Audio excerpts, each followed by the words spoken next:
रागादिरोगान् सततानुषक्तान् अशेषकाय प्रसुतान् शेषान् औत्सुक्यमोहारथितां जघानं योगपूर्ववैद्याय नमोऽस्तु तस्मै. नमस्कार, मी वैद्य विनोद वसंत गिर. आज अनिलायन वाचनचक्रामध्ये चरकचिकित्सेतलं कासचिकित्सा प्रकरण सूत्र क्रमांक 76 ते 91 हे सूत्र आणि त्यांचं चक्रपाणी टीकेचं विश्लेषण हे पाहणार आहोत. गेल्या काही लेक्चर्समध्ये आपण कासव्याधी निदान, रूप, संप्राप्ती आणि वातज कासामधले चिकित्सेतले योग बघितले. आता पुढील सूत्रांमध्ये आपण वातज कासामधले पेयात योग, मांसरस प्रयोग आणि पित्तज चिकित्सेचा विचार आणि त्यात वापरल्या जाणाऱ्या लेहकल्पना व इतर योग पाहणार आहोत. सूत्र सुरू करण्यापूर्वी 2 गोष्टींचा इथे उल्लेख करावासा वाटतो. त्यातली पहिली गोष्ट अशी की कासचिकित्सेचे वैशिष्ट्य आणि दुसरी गोष्ट अशी ती कासचिकित्सेतल्या वातज कासामध्ये वापरण्यात येणारं किंवा सांगितलं जाणारं स्नेहपानार्थ गुरुतकल्पना यांचा विचार. इथे विशेष सांगायचं झालं तर कासचिकित्सा सांगताना सामान्य चिकित्सा ही सांगतानाच ती प्रतिघात भेदानुसार सांगितलेली आहे. म्हणजे सामान्य चिकित्सेची सुरुवात ही भेदानुसार करावी लागते. हे कास चिकित्सेचं वैशिष्ट्य आहे. म्हणजे आपल्याकडे जेव्हा येणारा रुग्ण हा कास लक्षण घेऊन येतो तेव्हा आपल्याला त्याचं विशेष असं निदान करूनच, म्हणजे दोषादी निदान करूनच पुढे चिकित्सेचा विचार करायचा किंवा चिकित्सा द्यायची हे इथे महत्त्वाचं नमूद करावंसं वाटतं. किंवा प्रथम कास सुरू होतो तेव्हा एकतर तो सकफ असतो अथवा शुष्क असतो. पण हे शब्दवैषम्य बघून केलेले भेद आहेत, प्रतिघात विशेषाने नाही. त्यामुळे सकफ कास आहे म्हणून कफज कासाची चिकित्सा आणि शुष्क कास आहे म्हणून वातज कासाची चिकित्सा करणं हे चुकीचं ठरू शकतं किंवा उपशय मिळू शकत नाही, हे लक्षात घ्यावं. आणि दुसरी गोष्ट अशी की चिकित्सा सांगताना पण मोस्ट रिलेव्हंट गोष्टी ज्या आहेत त्या ग्रंथकारांनी पहिल्या सांगितलेल्या असतात. त्याच्यामध्ये वातज कासामध्ये स्नेहपान आल्या, रुग्णाच्या शरीराला स्निग्ध करणं आणि मग पुढे चिकित्सा करायला जाणं हे महत्त्वाचं आहे. पण मग इथे असाही प्रश्न पडतो की जर वातज संप्राप्ती आहे तर वातावर विजय मिळवणारी अशी तैलकल्पना का सांगितली नाही आहे, स्नेहकल्पनाच का, गुरुतपानच का? तर इथे गुरुतामध्ये असणाऱ्या गुणांचं संस्कारस्य अनुवर्तनात आणि वातप्रशमन हे कार्य इथे अपेक्षित आहे आणि जे गुरुतामुळेच साध्य होणार आहे. त्यामुळे गुरुताचे गुणच इथे जास्त यौगिक वाटतात. त्यामुळे इथे गुरुतकल्पना आलेली असेल. पण मग जर अग्निमांद्य असेल तर पुढे प्रश्न असाही पडू शकतो की आपल्याला जर रुग्णामध्ये अग्निमांद्य असेल, रुग्णबल कमी असेल, रुग्ण जर गुरुतपान किंवा गुरुत पचवण्यास किंवा गुरुत पचवण्यास सक्षम नसेल तर तेव्हा काय करावं? तर तेव्हा स्पष्ट विचार करून किंवा अग्नीचं बल बघून गुरुतपानाऐवजी पेया, विलेपी, युष, मांसरस यांचा विचार करून योग्य ते कार्य आपण अपेक्षित असं घडवून आणू शकतो. हेच गुरुतपानानंतरचे आलेले जे काही योग आहेत ते पेया, युष, मांसरस हे सगळं आज आपण पाहणार आहोत. यात आपण सूत्र बघूया. सूत्र क्रमांक 76. ग्राम्यानुपौदके शाली यवबोधुम षष्टिकान रसैर्माशात्मगुप्तानां युषैर्वा बोचयत हितान. आता इथे वातज कासामधलं पथ्य आलं. तिथे म्हणतात की ग्राम्य अनुप औदक, म्हणजे ग्राम्य म्हणजे पाळीव, अनुप आणि औदक म्हणजे पाळीव अनुपदेशात राहणारे आणि जलाशयात म्हणजे पाण्यामध्ये राहणारे प्राणी, अशा प्राण्यांचा मांसरस आणि सोबत माशयुष किंवा आत्मगुप्ता युष, आत्मगुप्ता म्हणजे कपिकच्चू यांचं युष बनवून ते शारीसृष्टीपासून तयार केलेल्या भातासोबत किंवा गहू यांपासून तयार केलेल्या पोळीसोबत खायला द्यावं. इथे मांसरस, माश आणि आत्मगुप्ता कपिकच्छु युष आणि शालिषष्ठी यापासून तयार केलेलं भात आणि यव गहू यांपासून तयार केलेली रोटी, ह्या 4 गोष्टी महत्त्वाच्या आहेत पथ्यामध्ये. पुढचं सूत्र क्रमांक 77. यवानी पिप्पली बिल्व मध्यनागर चित्रकैकी रासना अजाची पृथक पर्णी पलाश शटी पौष्करैकी स्निग्धा आम्ल लवणाम सिद्धां पेयाम अनिरचे पिबेत कटी हृत्पार्श्वकोष्ठार्थी श्वास हिक्का प्रणांशिनी. आता आपण वर वातजकासामध्ये पथ्य काय द्यायचं हे बघितलं. तर आता याच्यामध्ये कासरोगामध्ये वातजकासामध्ये सांगण्यात आलेल्या पेया यांचं वर्णन केलं आहे. इथे म्हटलं आहे की यवानी पिप्पली बिल्व मध्यनागर चित्रकैही रासना अजाची पृथक पर्णी पलाश शटी पौष्करी. आता ही वर जी सांगितलेली द्रव्य आहेत, ही जी आपण आत्ता द्रव्य वाचली, त्याच्यामध्ये यवानी म्हणजे अजमोदा, पिप्पली, बिल्व मगज, सुंठ, चित्रक, रासना, जीर, पृथकपर्णी, पलाश, शटी, पुष्करमूल ही सगळे द्रव्ये समान मात्रेत घेऊन त्यांची सिद्ध पेया बनवायची आहे. आणि त्या सिद्धपेयामध्ये स्निग्ध, आम्ल, लवण ही द्रव्य घालून त्यांना वातजकासामध्ये द्यायचं. तर आता इथे स्निग्ध म्हणून आपण स्नेहभाव म्हणून कृत घेऊ शकतो. आम्ल द्रव्य म्हणून इथे डाळिंबाचा विचार करू शकतो आणि लवण म्हणून सैंधव आपण घालून त्याला वातजकास रोगीमध्ये देऊ शकतो. ही पेया कटी, हृत्पार्श्वशोध, कोष्ठशोध, श्वास हिक्का, कास यांचा विनाश करते, असं इथे त्याचं वर्णन करण्यात आलं आहे. सांगितलेल्या फलश्रुतीचा विचार हा इथे करणं महत्त्वाचं ठरतं. पुढचं सूत्र क्रमांक 79. दशमूल रसे तत्वत पंचकोल गुडान्वितां सिद्धां समतीलां दत्त्यात क्षीरे वा अपि ससैंधवा. आता इथे अन्य पेया कुठल्या देण्यात यावेत याच्याबद्दल त्यांनी सांगितलं आहे. तर इथे सांगितले की दशमूल रसे म्हणजे दशमूळात येणारे जी द्रव्य आहेत त्यांचा रस बनवून त्यांना समप्रमाणात घेऊन त्यांचं पेया बनवायची आणि त्या पेयामध्ये पंचकोल म्हणजे पिप्पली मूल, चौव्य, चित्रक आणि नागर म्हणजे शुंठी यांचं चूर्ण आणि गूळ घालून त्याला ती जी तयार झालेली पेया आहे ती कासरोग्यामध्ये द्यायला सांगितली.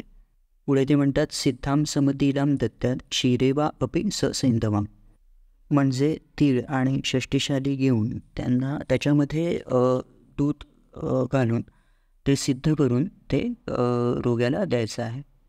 इथे पुढे असं म्हणतात की वापी ससैंधवाम, म्हणजे हे जे आता आपण बघितलं तर तीळ आणि षष्टीशाली यांना दुधामध्ये दूध घालून सिद्ध करून ते देणं, किंवा दुधाऐवजी ससैंधवाम म्हणजे दूध न घालता तिथे सैंधव घालूनसुद्धा आपण ते रोग्याला देऊ शकतो.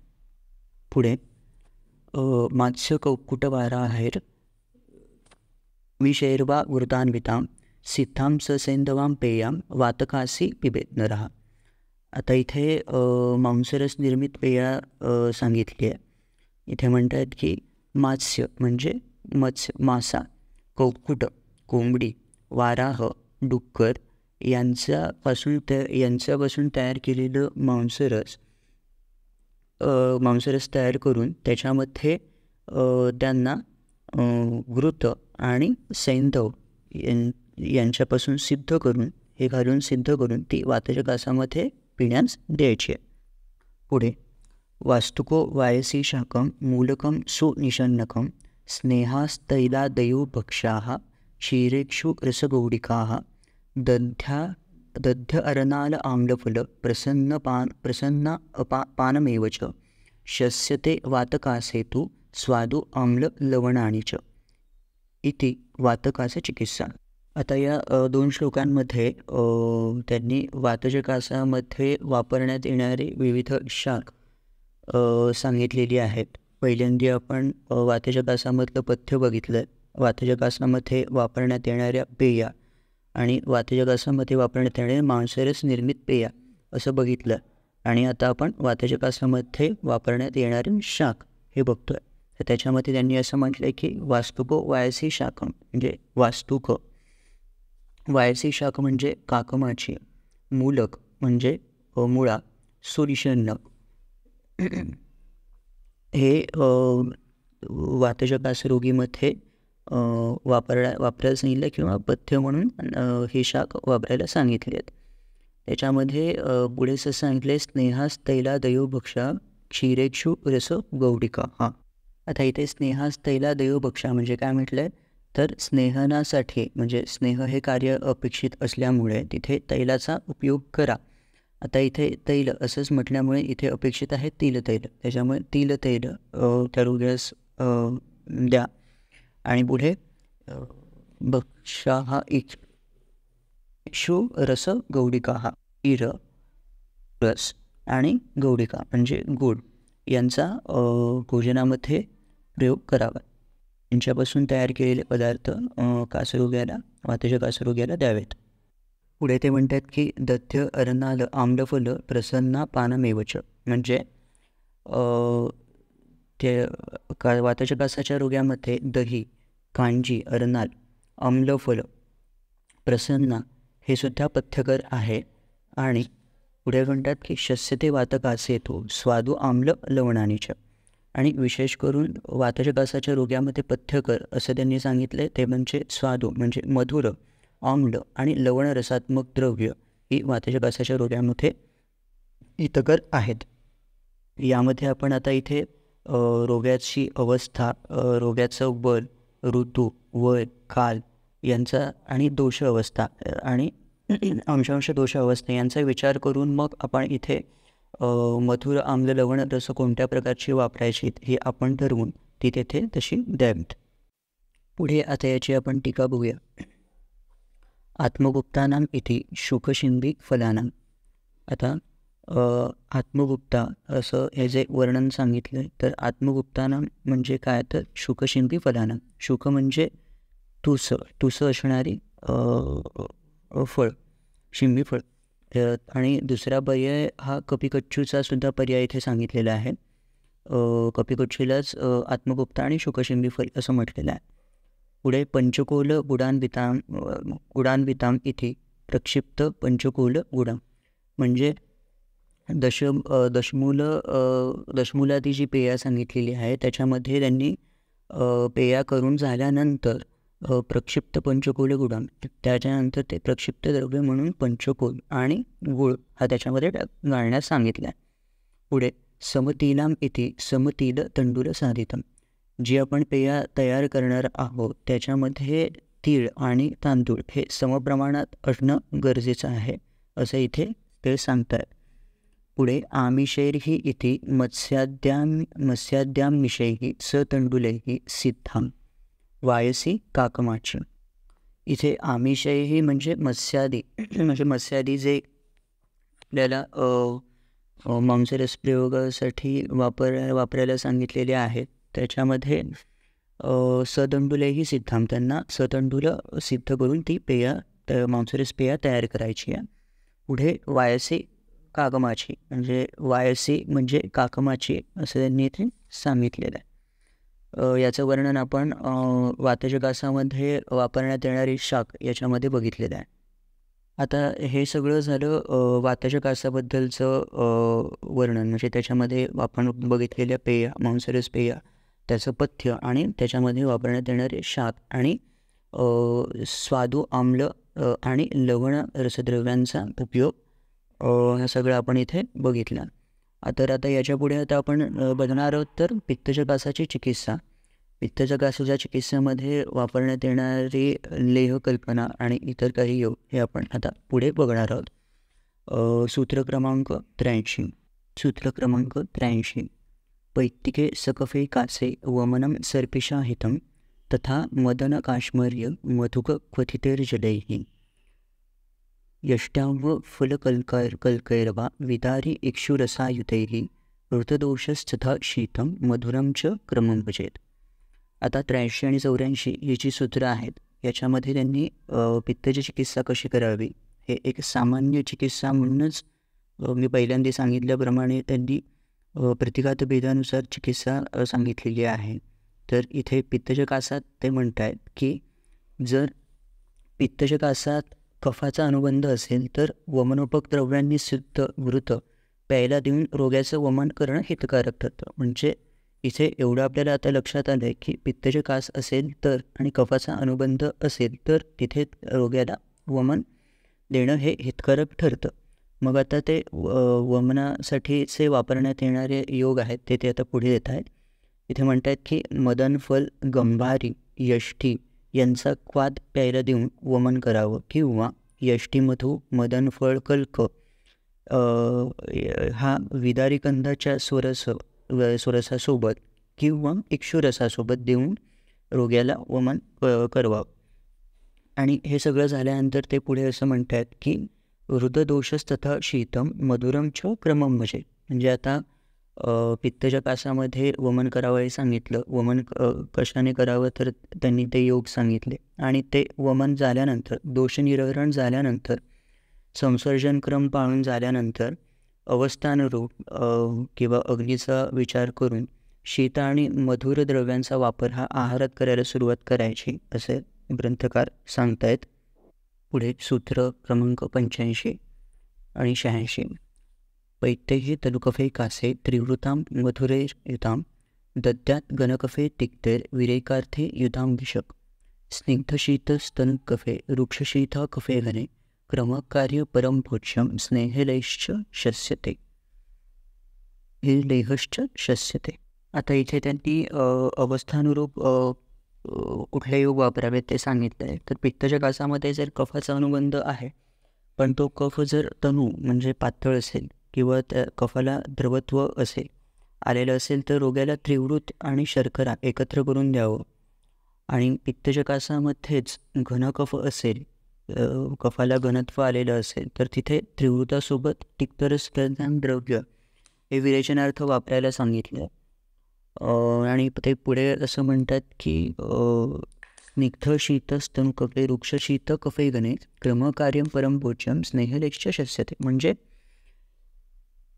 खोकताना जर पातळ कफ तनुकफ बाहेर येत असेल तर स्निग्ध आणि शीत आहार द्रव्यांचा विचार करावा आणि घनकफ असेल तर वृक्ष शीत पेयादी आहार्य द्रव्यांचा विचार करावा असं ते इथे सांगतायत. आणि हे सगळं झाल्यानंतर म्हणजे दोषनिर्हरण करून झाल्यानंतर पुढे लेहादींचा विचार म्हणजे लेयकल्पनांचा विचार ते आता पुढे सांगतायत, तो आपण बघूया.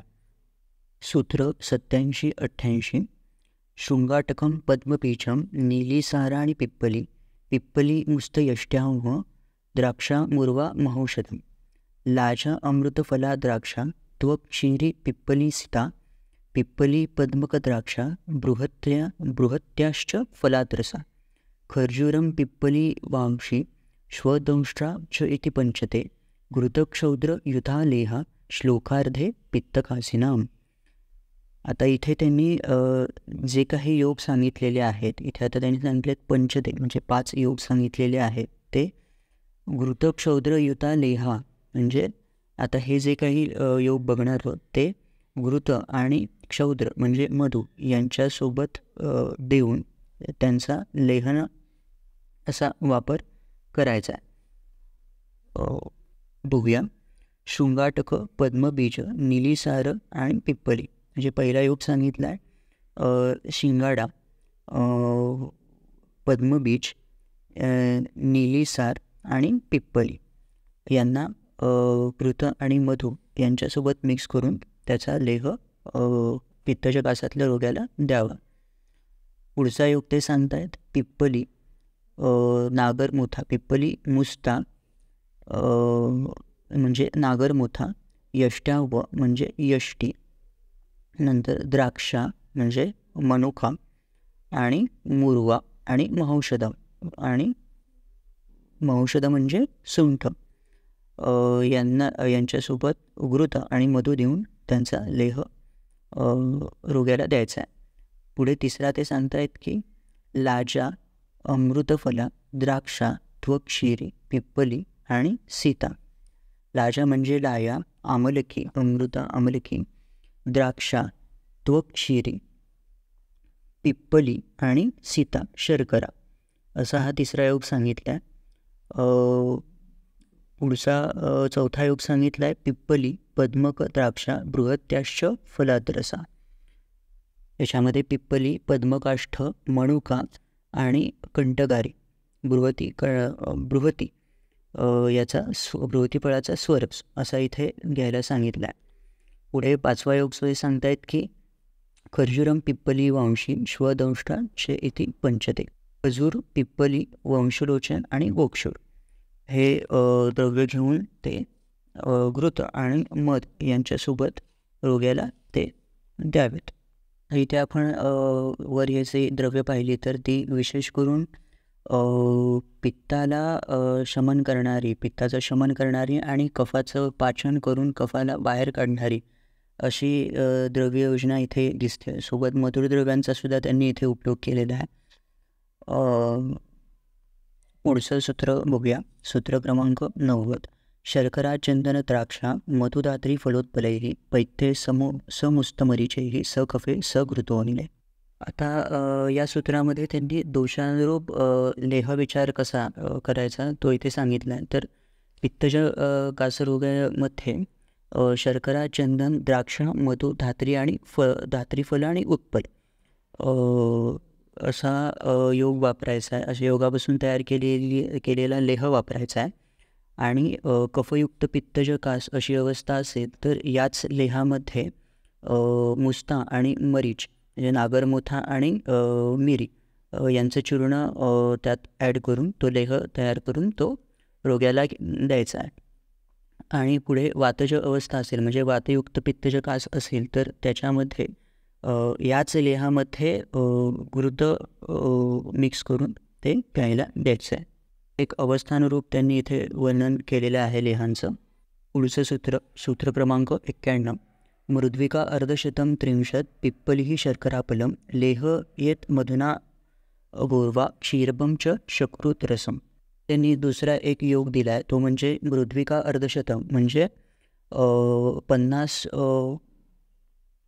50 मृद्विका म्हणजे मणुका घ्यायला सांगितल्यात. त्याच्यानंतर 30 पिप्पली 30 पिप्पली आणि शर्कराफलम म्हणजे 1 पल शर्करा हे घेऊन यांचा लेह करून त्याच्यामध्ये मध मिसळून रोग्याला द्यायचं आहे. आणि याचं सेवन करून झाल्यानंतर गोदुग्ध प्यायला सांगितलं आहे. आणि इथे विशेष म्हणजे असं की भोजन आधी काही न करता फक्त गाईचं दूध प्यायचं आहे असं इथे सांगितलं आहे.